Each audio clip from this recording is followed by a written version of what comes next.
मागच्या व्हिडिओमध्ये तुम्ही पाहिलंच असेल, आम्ही आलेलो आहोत लाडघर बीचला आणि आता तयार होऊन आम्ही निघालेलो आहोत. कारण कालचा दिवस पूर्ण एन्जॉय केलं, खूप मजा मस्ती केली, छान छान जेवण केलं आणि आता तयार होऊनच निघालेलो आहोत. त्यामुळे अनन्या, काव्या आणि तन्मय यांना काही पाण्यामध्ये आता भिजू देणार नाही.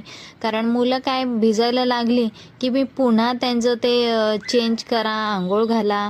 आणि आता तर आम्ही डायरेक्ट बॅग्स पॅक करून निघालेलो आहोत गावाला जाण्यासाठी. आता इथून गाव तर आमचं जवळ आहे, त्यामुळे 1-1.5 तासात तर आम्ही घरी पोचू सुद्धा. इथे आम्ही छान फोटोज, व्हिडिओज, रील्ससुद्धा शूट केलेली आहे. आणि अगदी थोड्या वेळासाठीच बीचवर आलो सकाळी आणि बॅग्स वगैरे पॅक करून निघालेलो आहोत. त्यापूर्वी आपण नाश्ता करायला जाणार आहे. बीचच्या शेजारी छोटे छोटे बरेचसे स्टॉल्स आहेत, तिथे छान सगळ्यांनी बसून नाश्ता केला. ज्याला जे जे पाहिजे त्यांनी ते ते मागवलेलं आहे नाश्त्यामध्ये. आता छोट्या मुली तर हाताने जेवत आहेत, मोठीचा लाड पाहताय का. मग काय पटपट आवरलं पाहिजे म्हणून पटकन मी पण नाश्ता करते आणि तिला पण भरवते अनन्याला. छान आता इथून जाणार आहोत गावाला पण भरपूर मजा करणार आहे.